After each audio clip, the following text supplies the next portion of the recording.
Salut tout le monde, c'est Dofi et aujourd'hui on se retrouve pour une nouvelle vidéo sur la chaîne secondaire. Nouveau débat One Piece avec deux personnes qui sont jamais venues sur la chaîne. C'est leur première fois. Donc on va commencer avec Koza, vas-y. Présente-toi un petit peu. Bon, moi c'est Koza, le plus grand pirate de tous les temps. Ouais. Ok, Et, ok. voilà. Ok, bah écoute, plus grand père de tous les temps, parfait, hein, tant mieux. Et ensuite on est avec Valentin, comment tu vas? Ça va super. Et je Ok, suis là voilà. pour éteindre One Piece. Ok, très bien. Voilà, intro YouTube en mode 2012. Donc du coup, aujourd'hui, on s'était dit qu'on allait faire un petit débat One Piece à 3. Voilà, on va un petit peu parler du manga, tout simplement. Donc j'ai préparé quelques petites questions. Et puis voilà, ça va être un petit format podcast, on va dire. Allez. Donc déjà, pour bien commencer le débat, je vais vous poser une petite question assez simple. Quel est votre rapport à One Piece? Donc vous avez commencé quand? Est-ce que vous êtes à jour aussi? Et à quel point est-ce que vous aimez l'œuvre? Donc voilà. Qui veut commencer? Val, tu commences ou je commence? Vas-y, tu peux commencer. Bah moi j'ai découvert One Piece quand j'étais petit, tu connais, sur D17. Ok. Après au niveau des scans, bah je suis à jour, hein, j'ai tout vu. Donc pour moi c'est bon. Ok, parfait. Et à quel point t'aimes One Piece? Genre, est-ce que ça fait partie de tes mangas préférés ou Bon, on va dire que c'est un manga de cœur, mais c'est pas mon préféré quoi. Ok, très bien. Et toi, Valentin, du coup? Du coup, j'ai découvert One Piece quand j'étais petit. Parce que ma sœur adorait One Piece. J'ai regardé des épisodes par-ci par-là sur Game One et tout ça. Et après, j'ai lu tout One Piece en scan il y a à peu près 2 ans. Et je me suis arrêté à la fin de l'arc Wano. Parce que j'ai lu tout en couleur, il n'y avait pas encore les scans couleur. Ok, très bien. Et du coup, pareil, à quel point est-ce que t'aimes One Piece? Est-ce que ça fait partie de tes préférés ou pas forcément? J'aime beaucoup One Piece et je considère que c'est un des plus grands mangas de tous les temps. Mais je suis plus proche d'être un hater de One Piece de manière générale que d'être un fan de One Piece. Parce que en fait j'aime beaucoup hate sur One Piece. Ok, très bien. Même si j'aime bien. Bah du coup, moi, vite fait pour ma part, j'ai commencé quand c'était vers la fin de Thriller Bark, donc c'était il y a très longtemps. C'était en 2013 ou 2014. Et ensuite, donc là, pour le moment, je suis à jour au niveau des scans. Donc au moment où tourne la vidéo, il y a 1136 chapitres, je crois, si je dis pas de bêtises. Donc voilà, donc pour l'instant, je suis à jour. Et à quel point est-ce que j'aime One Piece? Bah c'est mon manga préféré, mais bon ça je l'ai déjà dit plusieurs fois sur ma chaîne, donc voilà, c'est pas nouveau. C'est clairement mon manga préféré. Après, contrairement à ce que certains peuvent penser, je suis pas non plus un fan hardcore. Enfin en fait, si, je suis un grand fan, mais T'es je pas un suis pas en fanatique. mode... ouais voilà, c'est quand même... je sais quand même doser. Même si c'est vrai que j'aime beaucoup, j'avoue. C'est clairement le manga qui me parle le plus. Donc voilà. Après, on peut être fan et quand même dire quand il y a des choses qui vont pas. Voilà, tout simplement. D'ailleurs, en parlant de choses qui vont pas, on va commencer à rentrer dans le vif du sujet avec deux questions qui sont très contradictoires, mais du coup, ça va permettre de débattre là-dessus. Pour vous, c'est quoi vraiment le plus gros point fort de One Piece? Genre vraiment un truc où One Piece arrive très bien à gérer ça. Et à l'inversement, c'est quoi pour vous le plus gros point faible de One Piece? Donc on va commencer d'abord avec le point fort. Comme ça après vous allez tranquillement éteindre le manga. Mais d'abord on va parler en bien. Voilà. Je vous laisse commencer. Ok, bah je vais commencer du Vas-y, coup. commence.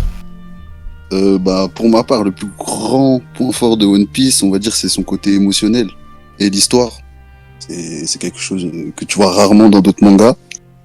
Après, pour son point faible, je vais quand même dire son système de pouvoir. Pour moi, c'est nul à chier, mais il faut dire les termes.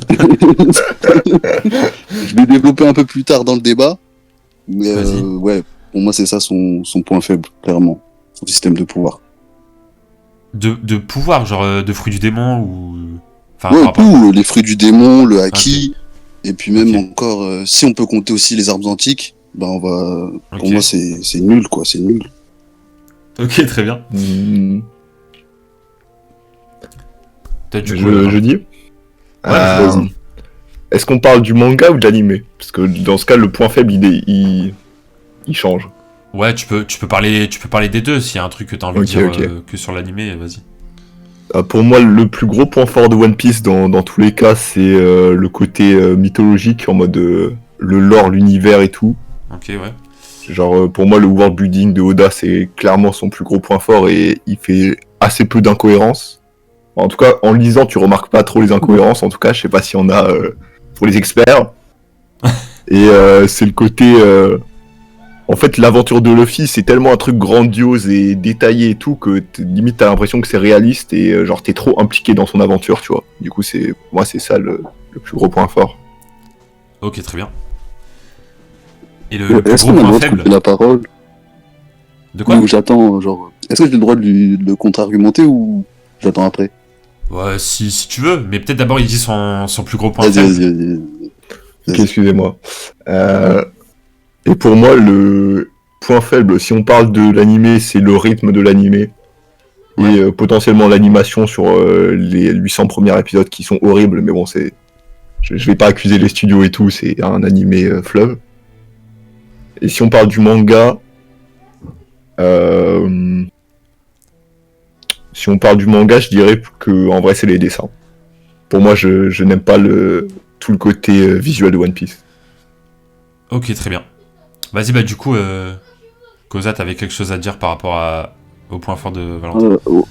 Ah ouais, par rapport au point fort, il a dit qu'il n'y avait pas d'incohérence. Il y en a quand même pas mal, hein. Il y en a quand même pas mal. Même si Oda, il essaie de faire son maximum pour que ça soit cohérent, le système de pouvoir, il y a pas mal d'incohérences et c'est d'ailleurs pour ça que c'est son point faible. Bah ça, on pourra en parler parce que pour moi, il n'y a pas d'incohérence en termes de pouvoir, mais... Attends, mais tu veux dire en termes de power scaling ou genre le fonctionnement des pouvoirs? Non, le fonctionnement des pouvoirs. Et même la manière dont on s'est introduit, etc. On sent que ça manque de connaissances en tout cas. Après, pour les fruits du démon, on n'a pas tout, quoi. Je pense que... c'est le mystère. Ouais, on va en apprendre plus quand même. Bah, pour les fruits du démon, on peut rentrer dans le débat directement là? Attends, d'abord, je vais dire...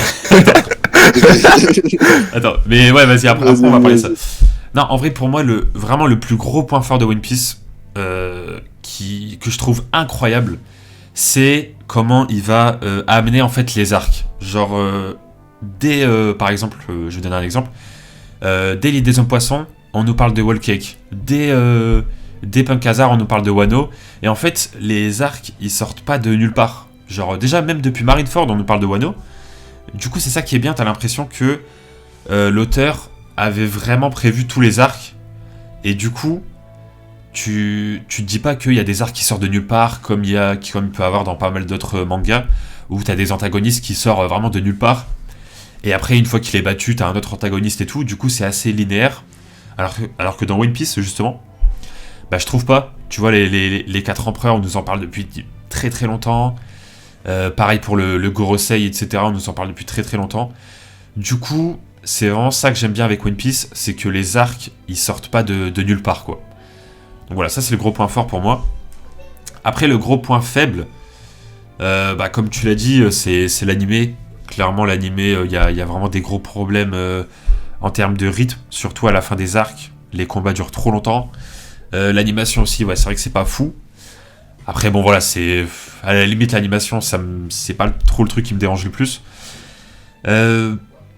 Sinon, il y a aussi un autre point faible, mais c'est pas vraiment One Piece, c'est plus la communauté. En fait, j'avoue, j'ai un peu du mal avec la commu One Piece en général, même s'il y en a qui sont très bons sur YouTube ou sur Twitch. Mais voilà, il y a des gens qui parlent, ils connaissent rien, ils disent des trucs sortis de nulle part. Toujours... Non, t'inquiète. Et il y a aussi le truc en mode... genre, toujours des théories abusées en mode... Je sais pas, dès qu'on va voir un personnage féminin... Ouais, c'est la mère de Luffy, parce qu'en fait, elle a la même coupe de cheveux. Et des trucs comme ça. Donc en vrai, ça, j'avoue, ça me saoule un peu. Mais sinon... bon, après, sinon, ça, c'est... un truc extérieur. Mais du coup, j'ai l'impression... Après, je sais pas si c'est moi ou quoi, hein, mais j'ai l'impression qu'il y a des gens qui osent pas commencer One Piece parce que, déjà parce que c'est long, c'est vraiment le truc principal, mais aussi parce que peut-être que la communauté est un peu toxique là-dessus et du coup ils sont en mode, les fans de One Piece c'est un peu chaud. Ce que je peux comprendre, même si c'est pas le cas pour tout le monde, clairement. Donc voilà. Je sais pas si, voilà en gros mon point fort et mon point faible de One Piece. Pour réagir à ce que tu dis. Ouais. Du coup, en gros, t'as dit ce que t'aimes bien, c'est qu'il y a du foreshadowing, quoi, en gros. Surtout par rapport aux arcs, genre les arcs sont vraiment teasés depuis très longtemps et tout, c'est ça qui est cool. Sur ça, je suis assez d'accord. Et sur la commu One Piece, en vrai, moi, je trouve que ça empêche pas forcément les gens de commencer le manga, que ce soit toxique et tout, parce que je pense pas que la commu One Piece est spécialement toxique. Enfin, même s'il y a des fans qui cassent les couilles à dire c'est le meilleur manga, parce que c'est plus ou moins le seul manga qu'ils ont lu.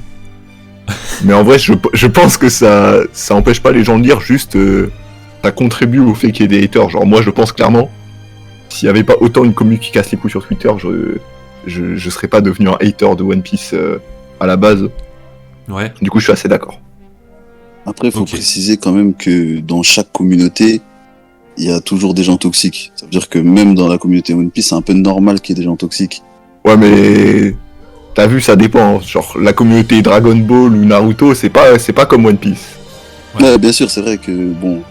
Après, la communauté toxique, la communauté One Piece plutôt, c'est un peu des enfants, faut dire les termes. Du coup, c'est un peu normal qu'ils soient toxiques. Mais même dans la communauté Naruto, tu trouves des gens toxiques, donc pour ça, c'est normal.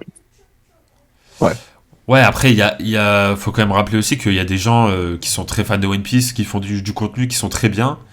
C'est pas tout le monde, tout le monde n'est pas comme ça, mais c'est vrai que ça gâche un peu l'image parce qu'il y a beaucoup de gens qui sont comme ça, quoi. C'est ça qui est un peu dommage.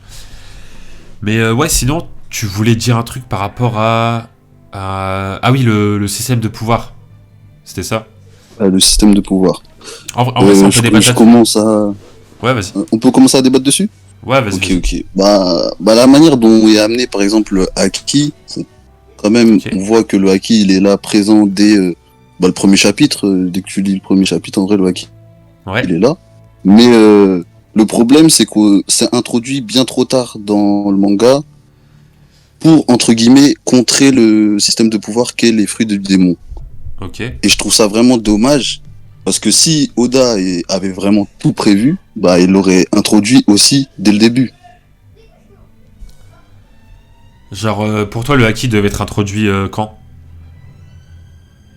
En fait, il devrait être expliqué en même temps qu'il a été introduit. C'est-à-dire que à partir du moment où tu nous montres le haki avec Shanks qui utilise son haki des rois face aux monstres marins, et à ce moment-là, on devrait avoir des explications, que ça soit pas tout de suite, mais quelques chapitres plus tard, ou quelques chapitres plus tard, tout simplement. Ouais, en vrai, je sais pas si je suis d'accord. En vrai, je pense que... moi, j'aime pas trop le haki. J'aime bien les fruits du démon, mais j'aime pas trop le haki. Mais je pense qu'ils auraient dû l'expliquer, genre, au bout de 2-3 arcs, tu vois. Parce que si tu l'expliques dès le début de l'histoire, je pense que ça enlève un peu le côté mystérieux et tout. Après, il y a un truc aussi, c'est que les détenteurs de haki, c'est assez rare. Du coup, au début du manga, t'en croises pas forcément, donc ça servait peut-être pas à grand-chose d'en parler. On a quand même croisé Mihawk au début. Ouais, il croise Mihawk. Donc, il aurait pu quand même en parler un minimum, quoi. Ouais, après, Mihawk, je pense pas qu'il a le haki des rois. Hein. Ah, mais il a du haki. Oui, mais il maîtrise le haki de l'armement et l'haki de l'observation. Peut-être de l'observation, mais je sais pas s'il a le haki de l'armement. S'il a une épée noire, il a sûrement le haki de l'armement. Ouais, il a surtout sûrement trouvé l'épée noire. Hein. Bon, ça, c'est une théorie. Là, tu restes dans des théories. Ouais, je pense que il a surtout trouvé une épée noire, il s'est dit, tiens, une épée noire. Mais vas-y, c'est... Non, c'est pas concret ce que tu dis, moi en tout cas, c'est pas concret. En vrai, moi, je trouve que le haki, il est très très bien introduit. Vraiment, tu t'en parles pas dès le début, mais c'est comme les empereurs, t'en parles pas dès le début, parce que c'est tellement haut en termes de niveau que vas-y, tu gardes ça pour après. Donc moi, en vrai, non, je trouve que c'est pas mal. Hein. Ça permet justement de... Parce que après, le truc, c'est que le vrai problème aussi, c'est les fruits du démon, genre par exemple les Logia, où c'est vraiment surcheaté. Du coup, t'es en mode, mais en fait, quand t'as un Logia, t'es invincible. On pense ça au début du manga, quoi. Quand tu vois Smoker ou Crocodile qui peuvent juste éviter tout, en fait. Bah, au final, tu te dis, ah bah non, il y a le haki pour contrer. Bah, en fait, moi, je trouve que c'est un peu facile, tu vois, genre... Déjà, je pense que c'était pas une idée de fou de séparer les différentes fruits du démon dans des catégories. En mode, je vois pas trop pourquoi ça fait sens d'un point de vue univers d'avoir différents types de fruits du démon et pas juste... Genre, c'est tous des fruits du démon, ils ont tous des pouvoirs différents et voilà. Et le truc de One Piece, tu vois, au début, pour counter les fruits du démon, il y a des trucs un peu stylés, enfin, c'est pas stylé, mais c'est ingénieux, tu vois, genre quand Luffy, il boit de l'eau contre Crocodile et tout. Ouais. J'aime bien. Allez, alors que là, avec le haki, c'est un peu en mode... C'est un peu facile, je trouve, genre juste le haki, il peut counter tous les fruits du démon, comme ça, il a pas à se faire chier à expliquer pourquoi chaque personnage n'est pas invincible ou je sais pas quoi. Après, ça dépend parce que le haki peut pas non plus counter tous les fruits, c'est surtout le niveau du personnage qui possède le haki. Parce qu'en soi, Boa, elle a le haki des rois, elle a galéré contre Barbe Noire, alors que Barbe Noire, il a utilisé ses fruits du démon. Donc au final, c'est pas parce que t'as le haki des rois que tu vas forcément gagner contre un mec qui a un fruit du démon. Je pense que ça se développe en même temps que la puissance du perso, du coup... Ouais, je dis pas ça, je dis juste que ça fait le haki, ça fait une solution facile pour expliquer comment un personnage peut battre un autre alors que sur le papier il a un pouvoir broken, tu vois. Ok. D'ailleurs, je trouve ça intéressant le fait que tu parles de Crocodile, Valentin, parce que le fait que Luffy réussisse à le toucher avec de l'eau et que Crocodile soit choqué d'ailleurs que Luffy réussisse à le toucher, c'est bizarre. C'est bizarre, je suis désolé, mais il y a une incohérence pour moi. Parce que normalement, Crocodile, il a affronté Barbe Blanche. Comment il peut être choqué que Luffy réussisse à le toucher? Ah, mais en fait, alors que Barbe Blanche, il a sûrement pas utilisé la même stratégie. Hein. Mais Barbe Blanche maîtrise le haki de l'armement et le haki des rois. Du coup, on sait que c'est logique pour lui qu'il arrive à le toucher. Bah mais il utilise pas le haki contre Crocodile, Luffy, il utilise une stratégie... Oui, non, mais le fait en fait, le point qui est à retenir, c'est pourquoi il est choqué que quelqu'un arrive à le toucher parce que c'est un Loga. Mais parce qu'il arrive à le toucher sans le haki. Alors que Barbe Blanche, il devait sûrement savoir qu'il avait le haki. Et surtout parce qu'il il devrait pas être choqué tout court. Bah, parce qu'en fait, il a pas vu venir le truc. Genre, il était en mode, what, il sort de l'eau d'un coup de son corps et tout, et voilà, il a été choqué. Je pense que non, mais s'il a déjà été touché par quelqu'un avec l'acquis de l'armement, que quelqu'un le retouche avec de l'eau, ça change rien. Ah si, justement. Ah si, c'est pas la même chose. Le mec, il sait déjà qu'il peut se faire toucher par du haki, mais s'il est contre un mec qui a pas de haki, il s'attend pas à se faire toucher. Bon, après... Bon, vas-y. Ok. C'est un argument. Non, mais soit. C'est un argument. Après, sinon, il y avait quoi, par exemple, comme point faible qu'on avait dit je sais plus. Parce que Koza, tu voulais débattre d'un truc avant, je crois. Non T'avais dit attends, fini. Quand ça? Quand Valentin il a balancé ses points forts, points faibles. Tu peux répéter, Valentin, ce que t'avais dit en point faible? Point faible, j'ai dit l'animé, c'était le rythme et l'animation. Ouais. Et le manga, c'était les visuels, les dessins en général. Bah en vrai non, c'était juste pour dire que j'étais en accord avec ce qu'il disait. Hein, Ok, très bien. Pour le manga, quoi, genre c'est difficile même à lire aussi, c'est illisible je trouve. Et les planches, elles sont catastrophiques. Hein. On dirait je fais des stickman Oda, des fois, c'est compliqué, quoi. J'irais peut-être pas jusque-là, mais disons que pour un manga de cette envergure, les visuels, ils sont pas au niveau, quoi. Attention, c'est compréhensible. Hein. Les mecs, ils enchaînent depuis des années et des années. Ça veut dire, de temps en temps, c'est normal qu'ils fassent un petit gribouillis, quoi.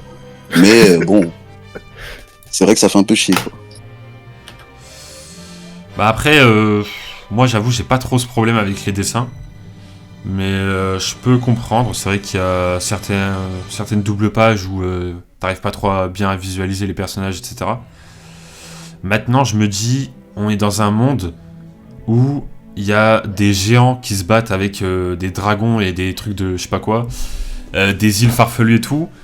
Donc en vrai, je sais pas si c'est l'auteur qui arrive pas à bien représenter ça, ou si c'est juste que c'est compliqué à représenter, du coup, je sais pas si un autre auteur aurait réussi vraiment à faire ce qu'Oda a fait, tu vois. Donc je sais pas si vraiment le problème vient de lui. Si.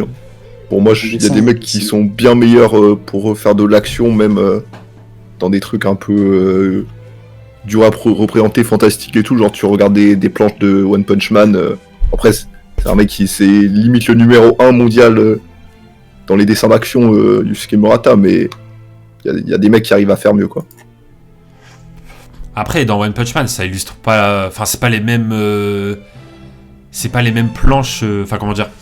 Genre, tu dois pas illustrer plein de persos d'un coup pour avancer l'histoire et tout, parce que c'est vrai que One Piece, dans un chapitre, faut quand même que l'auteur il fasse beaucoup de choses, quoi.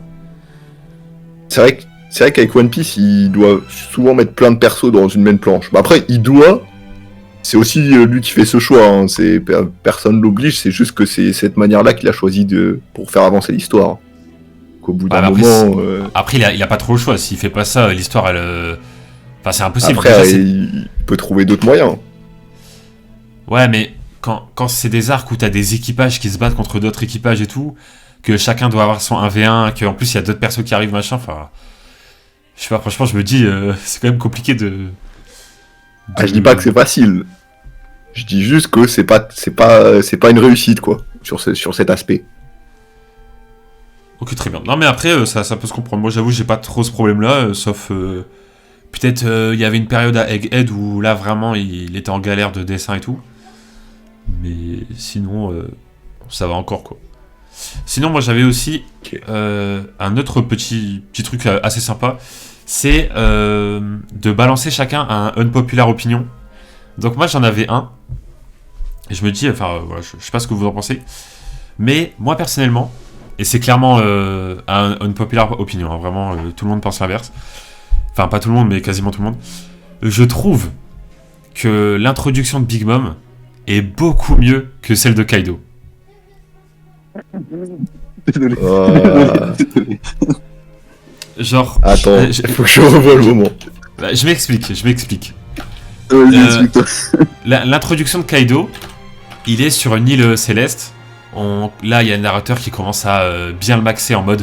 Ouais, il a voulu se suicider... se faire tomber 19 fois.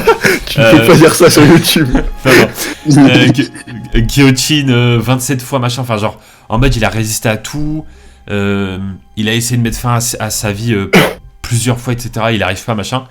Ensuite, il tombe de l'île céleste. Il s'écrase sur une île. Et le mec, il se relève en mode ah, vas-y, j'ai un peu mal à la tête. Du coup, t'es en mode ok, c'est stylé. En plus, tu vois, quand il se lève, il est en face de Kid.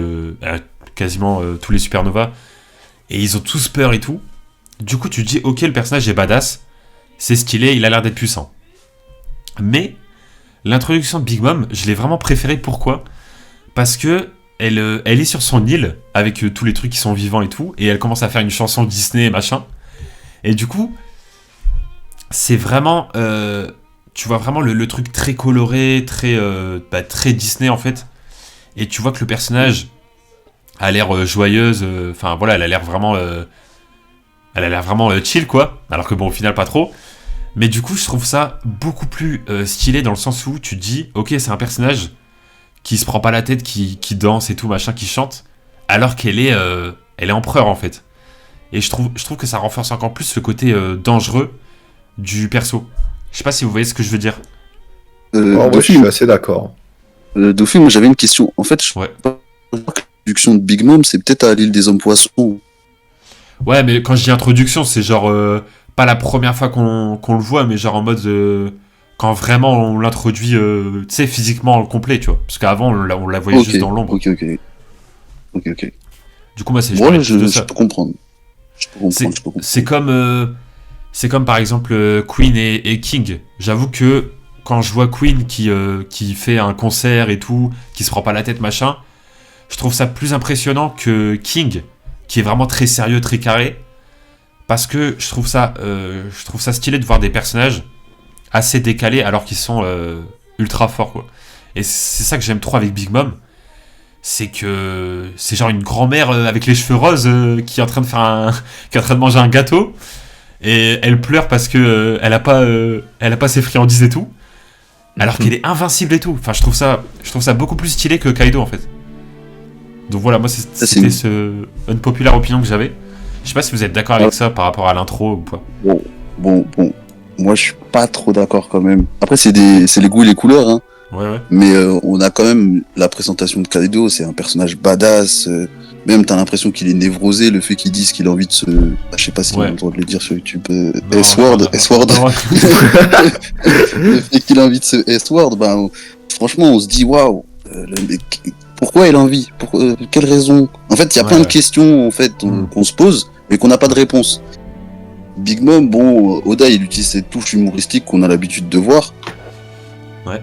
Bon, c'est bien, mais c'est beaucoup moins impressionnant qu'un Kaido qui est présenté pour la première fois, quoi. Bah, en fait, moi, le truc, c'est que... Vas-y, Valentin. Vas-y. Non, vas-y, t'inquiète. Ok, moi, j'allais dire, en vrai, je suis assez d'accord avec Dofi. Parce qu'en vrai, l'introduction de Kaido, elle est un peu devenue iconique, genre, la première scène, c'est quand il se jette du ciel, c'est ça? Ouais. Bah, en vrai, c'est devenu un peu iconique, c'est limite devenu un mème. Et bah, en vrai, avec le recul, c'est un peu ridicule quand même que genre le mec se jette du ciel comme une pierre et qu'il tombe. Mais en vrai, je le trouve un peu cliché, l'introduction de Kaido, même si c'est efficace et tout, du coup, je suis assez d'accord avec Dofi. Ah bah, ça fait plaisir. Quelqu'un qui est d'accord avec moi. Ok. Mais ouais, je sais pas, moi voilà, c'était mon petit unpopular opinion, donc est-ce que vous en avez un de tête comme ça, ou pas? Tu veux commencer? Non, je te laisse commencer parce que j'en ai pas du tout pour l'instant. Bah, en vrai, j'en ai plusieurs, mais je sais pas s'ils sont vraiment unpopulaires. Ouais, tu peux je vais commencer par un truc dont je me suis fait la réflexion là.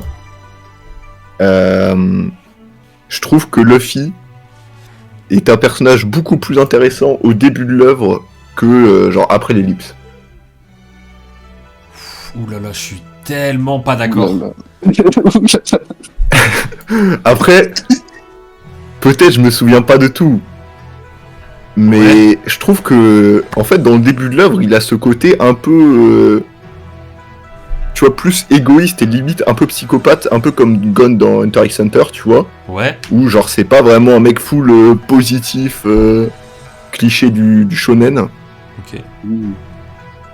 Et je trouve que ses interactions avec son équipage sont beaucoup plus marquantes et originales avant l'ellipse qu'après l'ellipse. Où, bon, c'est peut-être juste que ça m'a pas marqué, mais à part l'arc avec Big Mom, avec Sanji et tout, je me souviens pas non plus de grosses dingueries qu'a fait Luffy ou des interactions avec son équipage, quoi. Ok. Non, mais vas-y, au début, moi j'étais pas trop d'accord, mais au final, je trouve que t'as quand même raison. Hein. Il a soulevé un bon point, je trouve. Ouais, vas-y. Vas-y. Non, moi je disais, en vrai, je suis pas trop d'accord parce que ce qui me saoulait un peu, c'est que avec Luffy, au début, il fonçait toujours dans le tas, etc. Enfin voilà, il était un peu héros shonen classique, quoi. Mais Ouais. arrivé à Sabanji, quand il se tape contre Kuma et Kizaru, il dit quand même, c'est la première fois qu'il le dit, il dit à son équipage, ouais, faut fuir parce qu'on n'a pas le niveau, faut s'enfuir, quoi. Et je trouve que ça c'est avant l'ellipse, on est d'accord. Ouais, ça c'est juste avant, Ouais. non mais c'est pour ça que j'y viens. Et donc ça, je trouve que c'est vraiment la première fois où on voit Luffy qui se dit, ah bah en fait, on a vraiment pas le niveau, quoi. C'est là, il y a plus de vas-y, je m'en fous, j'y vais et tout. C'est là c'est juste on peut pas, tu vois. Et donc du coup, c'est ça que j'ai trouvé intéressant. Et en plus, on n'est même pas au Nouveau Monde, on est à la porte d'entrée du Nouveau Monde. Donc c'est quand même une dinguerie de se dire ça alors qu'on n'est pas encore au Nouveau Monde, quoi. Après, il prend conscience, encore une fois, à Marineford, où là tu vois vraiment que c'est une fourmi, il y a 40 persos qui sont plus forts que lui, c'est vraiment pas le centre du monde et tout, enfin c'est vraiment très compliqué pour lui. Ouais. Il galère contre même contre des vice-amiraux et tout, enfin voilà, c'est vraiment la galère, quoi. Et ensuite il perd Ace, et là du coup il prend encore conscience et il va demander à Rayleigh de l'entraîner pendant 2 ans. Donc là, tu vois que le mec, il prend vraiment encore conscience et tout. Et du coup, après l'ellipse, ce qui est intéressant, c'est que là, du coup, on arrive après l'ellipse. Bon, déjà, l'île des hommes poissons et Punk Hazard, il était vraiment au-dessus de l'antagoniste, parce que, bon, c'est normal, il s'est entraîné 2 ans avec Rayleigh. Mais tu vois qu'il a des nouvelles transformations, qu'il garde ça pour des vrais moments et tout, contre Doflamingo, contre Katakuri. Tu vois que quand il est contre Big Mom, il sait qu'il est en dessous, du coup, il s'enfuit. Et je trouve ça trop bien, parce que t'as vraiment un personnage qui a conscience de où il est quand il est dans le Nouveau Monde. Et il s'entraîne au préalable, il prépare ses transformations. Quand l'antagoniste est trop fort, il s'enfuit, il va sur une autre île. Et c'est ça vraiment que je trouve très intéressant. Après, en termes d'interaction avec l'équipage, bah ouais, comme tu l'as dit, il y a Sanji, il y a le moment avec Sanji. Après, il n'y a pas vraiment d'interaction de fou avant l'ellipse par rapport à après l'ellipse avec son équipage de base, quoi. Donc j'avoue que... Moi, je trouve que si. Bah déjà, il y a tous les arcs sur les Mugiwara, enfin tous les arcs respectifs des Mugiwara. Ouais. Il y a l'arc avec le bateau et Usopp qui... Voilà. Il y a... Ouais. Et comme tu as dit, je suis tout à fait d'accord sur le moment où il se bat contre le mec avec ses patounes de chat là. Ouais, Kuma. Où il dit à tout le monde enfuyez-vous, on n'est pas au niveau. Je trouve que c'est une excellente scène de One Piece et c'est très intéressant. Ok.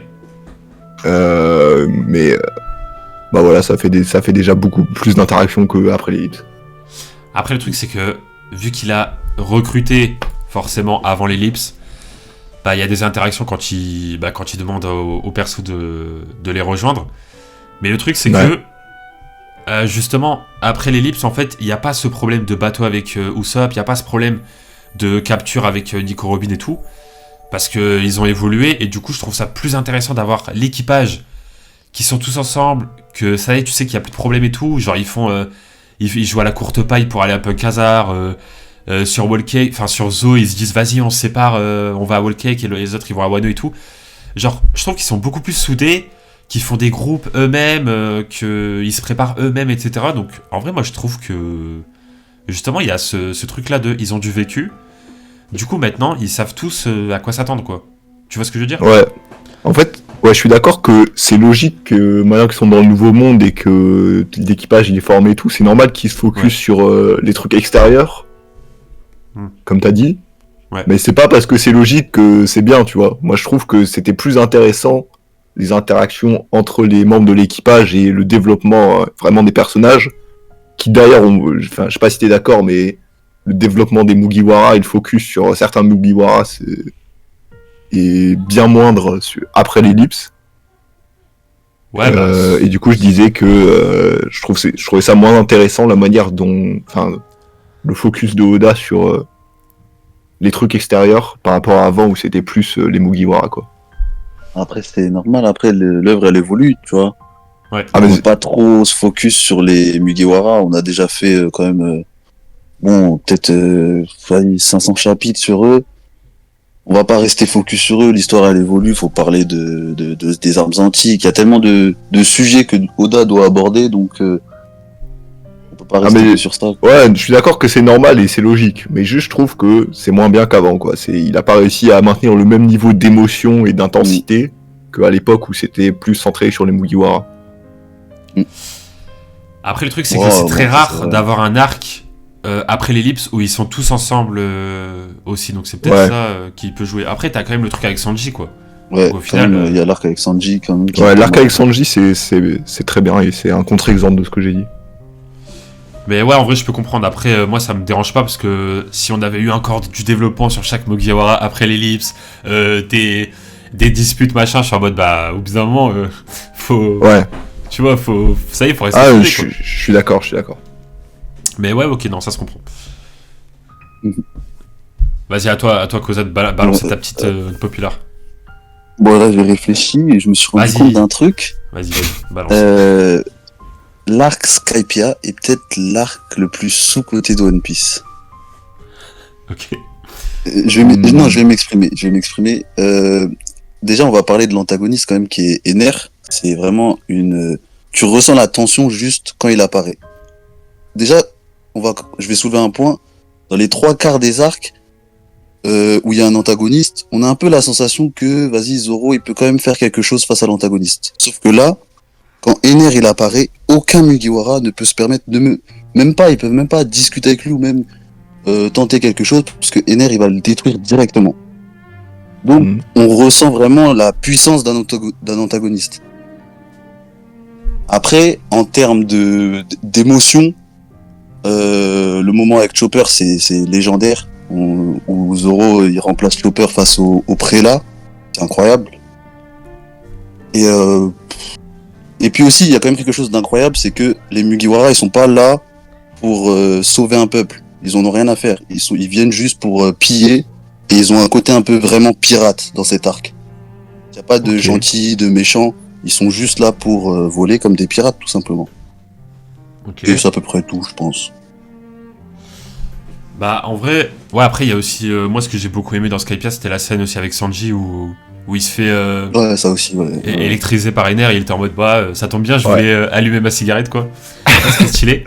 Ouais, c'est légendaire, cool. Légendaire. Après, t'avais aussi, bah, évidemment, le poneglyph avec Robin. Mais, moi, j'avoue, le petit problème que j'ai avec Skypiea, c'est en vrai, c'est juste l'univers, quoi. C'est genre le concept du peuple, que ce soit dans le ciel, etc. Et trucs un peu genre un peu comment dire, vous savez, genre les temples un peu oubliés avec de la verdure, etc. Moi, c'est peut-être le truc que j'aime, c'est pas trop mon délire, quoi. Après, c'est pas non plus l'arc que je déteste le plus de One Piece, hein, loin de là, mais voilà.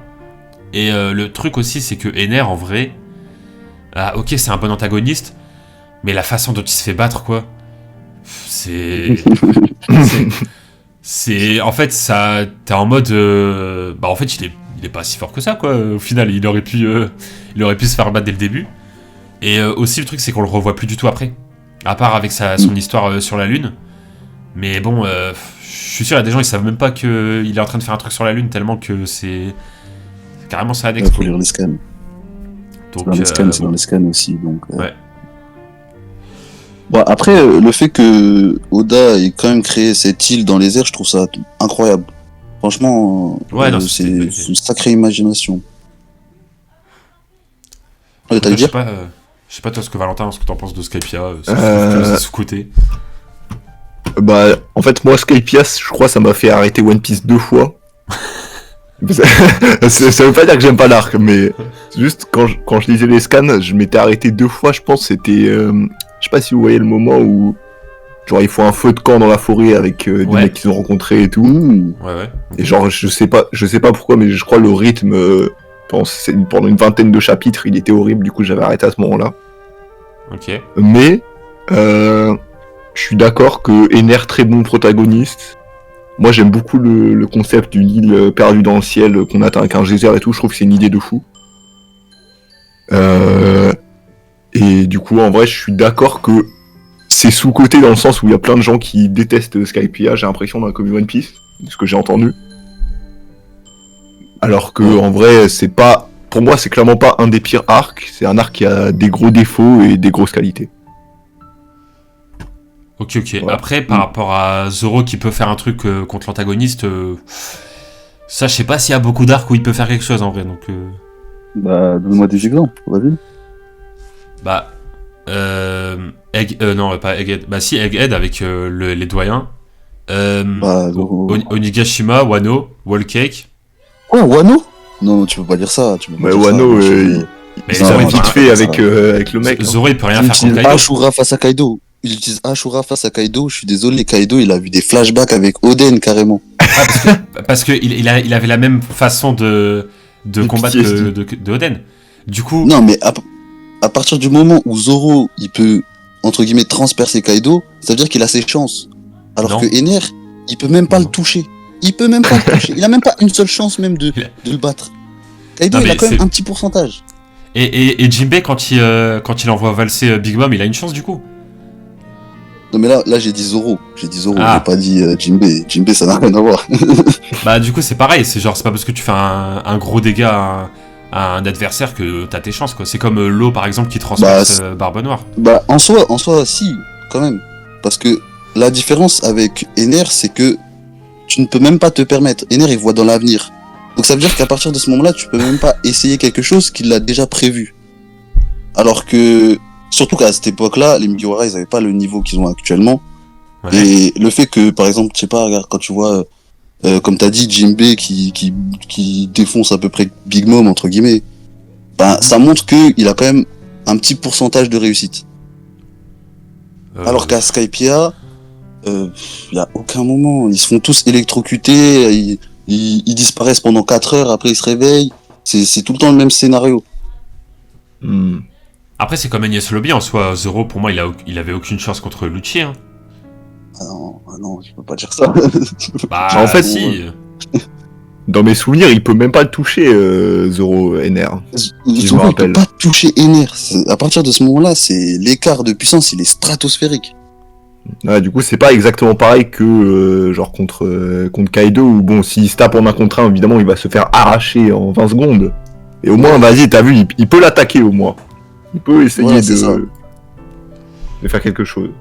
Ouais, après, pour moi, pouvoir mettre enfin, pouvoir trancher un adversaire, ça veut pas forcément dire que t'es plus fort ou même que t'as le même niveau, quoi. Mais Ener, le truc, c'est que, bah ouais, le concept même, c'est que le gars, il peut se TP normal, etc. Donc c'est vrai que bah, ça renforce son côté dangereux. Mais bon, vu qu'il se fait battre facilement par Luffy, en fait, au final, tu te dis... Enfin, t'as pas l'impression qu'il est si fort que ça, quoi. Ouais, Non, mais après, une fois qu'il l'a battu, battu, t'as pas l'impression. Mais avant, t'es vraiment en mode... c'est le dieu de l'île, quoi. Ouais, après, Clairement. moi, je trouve qu'il y a des antagonistes qui, quand ils se font battre, même après, tu te dis...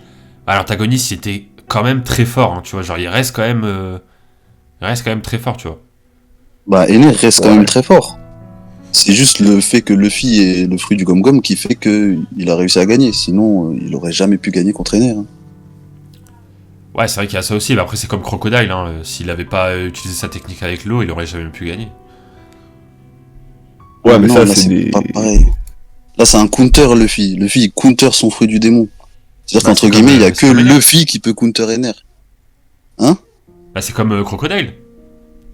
Ah, Crocodile, bon, moi, le fait qu'il utilise de l'eau, je trouve ça déjà farfelu, donc... à ce niveau-là, Luffy, il affronte n'importe qui, il met de l'eau sur ses mains et c'est terminé. Mais non, mais c'est Ouah, parce qu'il est en sable. Après, il y a un tout juste whipping. milieu, je pense. Il a tout whipping. Non, après, il y a un juste milieu, quoi. Vous avez tous passé... Enfin, vous avez tous donné vos zones populaires. Ouais. Ouais. Ok. Bah, du coup, je sais pas si vous voulez parler d'autre chose, si vous avez une idée d'un autre sujet ou quoi. Moi, j'ai une question pour vous, si vous voulez. Vas-y. Vas-y. Je vais vous demander, c'est quoi votre scène préférée de One Piece et la scène la plus surcotée? Je vais pas dire la scène que vous détestez le plus, mais la scène la plus surcotée de One Piece pour vous. Vas-y, on commence de je pense. Attends, Attends, ma scène préférée.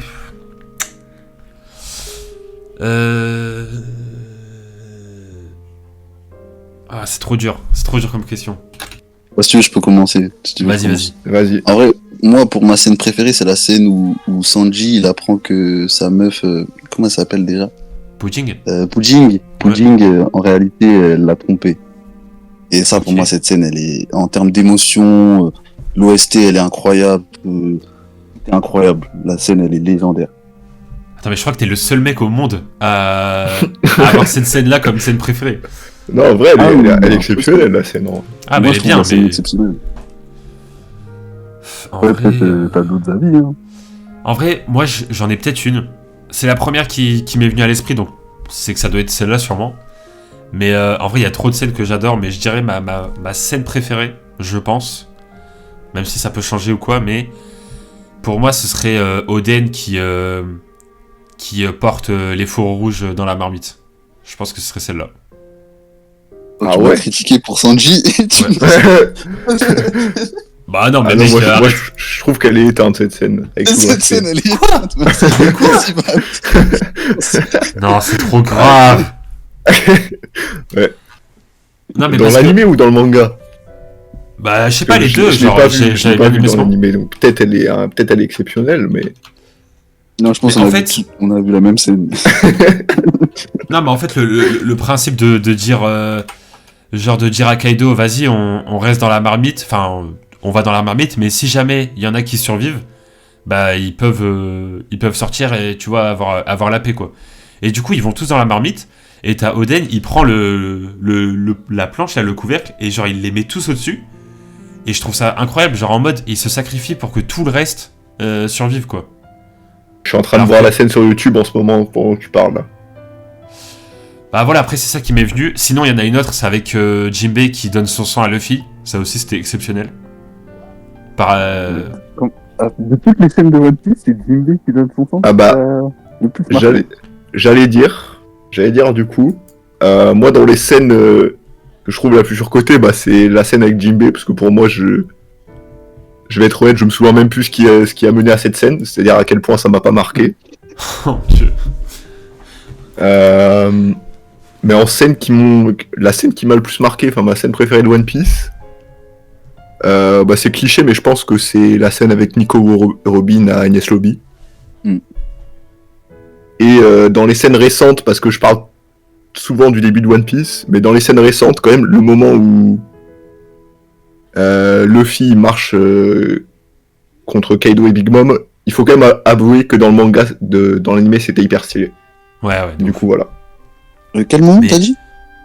Quand Luffy marche contre Big Mom et Kaido avec son chapeau et son manteau. Ah, dans l'anime, ouais.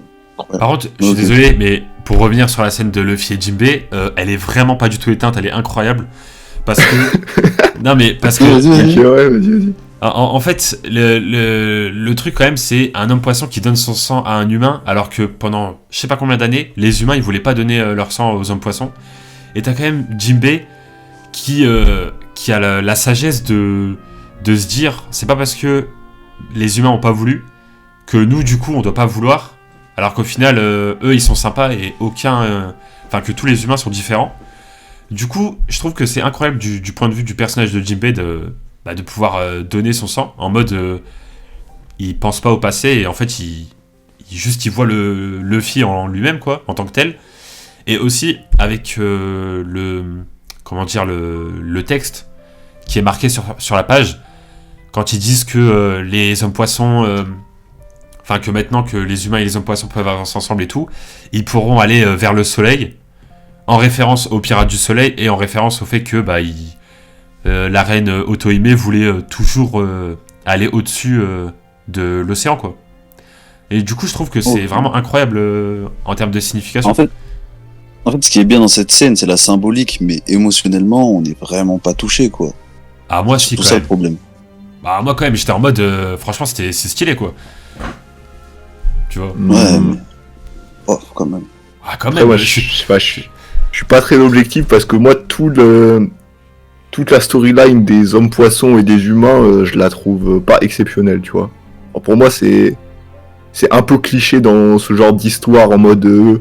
Mettons nos différences de côté et tout ça, genre... Je suis pas trop fan de cet arc de manière générale.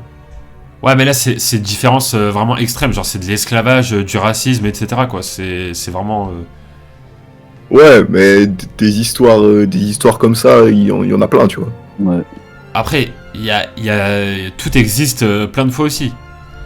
Ouais, mais là, il y a pas de plus-value dans cet arc de One Piece par rapport aux autres histoires, je trouve. À part que... En vrai, j'allais dire que le flashback et tu sais l'homme poisson avant. Ouais, Fisher Tiger. On n'a pas voulu lui donner son... Ouais. Ouais. Pour moi, ça c'était pas mal cette scène où... Je crois que c'était un homme qui avait refusé de lui donner son sang ou un truc dans le genre. Ouais, c'est ça, c'est pour ça. Ouais, exactement. C'est pour ça que la scène de Jinbei et Luffy, elle est vraiment... elle marche, quoi. Ouais, pour moi, cette scène a beaucoup plus d'importance, celle de Fisher Tiger, que celle de Jinbei. Pour moi, la scène de Fisher Tiger est mieux réussie que celle de Jinbei, où... bon, ok, la symbolique, elle est bien, tu vois. Mais on n'est pas très touché, je trouve. Bah, en fait, moi, vraiment, je suis peut-être fou, hein, mais je trouve pas du tout, parce que... Genre, la scène de Fisher Tiger, on sait que les humains, ils vont pas donner le sang, tu vois. Parce que, genre, tu sais que c'est un flashback, tu sais que même encore au présent, ça avance pas, cette situation. Du coup, tu sais que le mec, il va mourir comme ça, quoi. T'es pas en mode ultra surpris, ultra choqué et tout. Alors que, justement, quand t'as Luffy qui a besoin de sang, que tu vois tous les hommes poissons qui refusent et tout, machin, en repensant au passé. Et là, t'as Jinbei qui débarque en mode vas-y, moi je le fais. Ah, je trouve que c'est plus surprenant et ça fait avancer vraiment les choses, tu vois. Et tu vas me dire que t'étais vraiment surpris que Jinbei il donne son sang? Bah, en tout cas, plus de ce point de vue-là, plutôt que Fisher Tiger qui reçoit pas de sang. Non, tu peux pas dire ça. Bah, non. pour moi, Fisher Tiger qui reçoit pas de sang, tu vois, c'est bien parce que c'est vraiment en mode tragédie et tu sais Ouais. que ça va arriver. Du coup, quand ça arrive, tu vois, c'est. T'es Non, là, mais- non, je veux pas, et ça, vraiment, ça te déchire le cœur. Alors que Jinbei, bon, bah. Bah, Jinbei, c'est logique qu'il donne son sang à Luffy, quoi. On l'a vu à Impel Down, ils ont une relation fraternelle, presque. Alors que Fisher Tiger, qui refuse le sang, alors qu'il est bah, clairement, il est proche de la mort, c'est beaucoup plus fort. Émotionnellement, déjà. Ouais, je suis d'accord. Ok, bah, moi, perso, j'ai préféré Jinbei qui donne à Luffy. Après, voilà, c'est... Et en termes de scène que tu trouves surcotée, Scène surcotée... Ah, c'est compliqué. Moi, je dirais... Je pense la mort du Mary. Ah ouais? Ouais. En fait, ça m'a pas... J'avoue que ça m'a pas trop fait grand-chose, quoi. Bah, pour moi, le climax de l'arc, c'est. Il se passe avant, du coup, là, c'est un peu en mode. Ouais. Du coup, forcément, t'es un peu. Enfin, t'es pas à ton max de l'émotion, quoi. Voilà, moi, j'avoue, c'est pas... genre en mode, les gens, ils étaient en mode, ouais, moi, j'ai pleuré devant le mairie, machin. Ah, j'ai pas pleuré devant le mairie, j'avoue. Mais bon. Après, c'est un bateau. Hein. Ouais, mais après... Non, mais même le côté... genre, le bateau, d'un coup, il parle en mode, merci pour cette aventure, machin. Ça, j'avoue, j'étais en mode... bah, c'est un peu abusé, quoi. Ouais. Ouais, je suis assez d'accord. Donc, c'est peut-être ça que je trouve surcoté. Ok, ok. Et du Et coup... toi, t'avais dit quoi déjà comme scène surcotée? Comme ça, sur côté moi, bah, du coup, j'avais dit Jinbei. Ok, ok. Laquelle Ok. de scène? Ah, c'est celle qu'il a dit là? Ah ouais, celle où il donne son sang. Ah oui. tu t'es pas trop cassé la tête, quoi. Bah, je l'ai dit avant. Ah. Après, sinon, il y a aussi Barbe Blanche qui dit que le One Piece existe, aussi, que j'ai bien aimé. Mais alors, après, c'est dur de dire c'est une bien. scène... Waouh, mais la scène avec Jinbei après la mort d'Ace, c'est une scène incroyable, ça on en a pas parlé. Hein. Ouais. Genre en mode... Bah, ça... par rapport à Non, Luffy, vas-y, genre... vas-y. Ouais, par rapport à Luffy, ouais. Ouais, c'est vrai, c'était pas mal aussi, ouais. Ah, c'est vrai. Après, moi, j'avais aussi un autre truc à dire aussi. Je sais pas si vous êtes d'accord ou pas. Mais je trouve que le passé de Luffy, Ace et Sabo, je trouve que pour moi, c'est une erreur de l'avoir mis après Marineford. Genre, j'aurais bien aimé l'avoir avant Marineford, justement. Pour avoir encore plus d'émotion pendant la mort de Ace. Clairement, clairement. Ouais. Après, je pense Ok. que tout le monde est de cet avis. Hein. Ok, non, mais je sais pas. Parce que le truc, c'est que, bon, Ace meurt et après, t'as un arc complet avec lui. Mmh. T'es en mode, bah frère, il vient de mourir, après en fait il est pas là, enfin il est là en fait. Du coup c'est un peu... Enfin je sais pas, j'ai un peu du mal avec genre le perso qui meurt et après t'as tout un arc sur lui genre. Ouais, je suis assez d'accord. D'ailleurs, j'ai une question à vous poser Ouais. à tout le monde en vrai. Mhm. C'est quoi pour vous le meilleur flashback qu'il y a dans One Piece? Ah, c'est dur. Hein. Pour moi il y en a deux. Non, moi, je vais dire...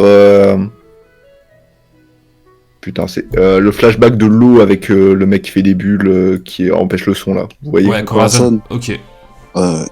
Pour Ouais. moi, pour- Ok. Totalement d'accord, totalement d'accord. Moi en vrai je dirais pour les révélations et pour quand même tout ce qu'on a appris, parce que c'est quand même une dinguerie. Le flashback d'Oden, on a appris énormément de choses. Et pour le côté vraiment triste, émotionnel, le flashback de Kuma. Ouais, le flashback Ouais. de Kuma. C'est l'un des meilleurs flashbacks qui existent. Ah, clairement. En vrai, ça, c'est le truc, je pense que tout le monde est d'accord pour dire que le flashback de Kuma, il était vraiment réussi, quoi. Bah, Et ça meilleur chapitre de 2023. Hein.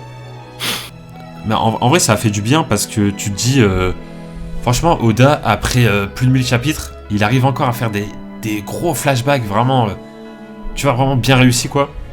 Et c'est ça qui est assez ouf. Parce que je trouve qu'il gère très très bien les flashbacks dans One Piece, en vrai. Bah, c'est un point fort qu'il maîtrise, quoi. Ouais. Et je trouve qu'il s'améliore au fur et à mesure qu'on avance dans One Piece. Au début, les flashbacks étaient assez simples, tu vois. Ouais. Genre, par exemple, le flashback de Chopper, c'est un très bon flashback, mais je le trouve trop simple. Ok. On aurait pu beaucoup plus développer sur Iluluk, etc. Mais il a fait un petit flashback, mais c'est très bien, ça marche très bien. Mais quand tu vois le flashback de Kuma, c'est pas le même niveau, quoi. Ah bah oui, ça c'est sûr. Après, Ouais, Valentin, du coup, toi tu l'as pas encore vu le flashback de Kuma. Si c'est après Wano, non, je l'ai pas vu. Ouais, non, bah c'est Non, après. c'est Ouais. après, c'est après. Ok, ouais, non, mais voilà. Mais après, moi, du coup, ouais, mon préféré, ça reste quand même le flashback d'Oden parce que tout ce qu'on a appris, machin, et même, tu vois, tous les persos que tu connais plus jeunes, etc. Enfin, je trouve ça. Je le trouve un peu surcoté, ce flashback, quand même. Aïe. Surcoté, quand même. Non, mais c'est surtout... bon, Oden, c'est... Bon, on a quand même pas mal d'infos, ça c'est bien. Ouais. Mais bon, c'est surtout le combat, quoi. Genre son côté un peu héroïque et sa mort qui font que c'est bien, mais c'est tout. Ouais, pour Ah, moi, même je suis assez d'accord avec Loïc. Bref, quoi ça où le flashback de Nen, il est un peu surcoté pour moi. Bah, pour moi, c'est un très bon flashback parce que ça permet de voir. En fait, c'est pas non plus que sur Oden, c'est aussi sur Barbe Blanche, un peu Roger, un peu leur équipage et tout.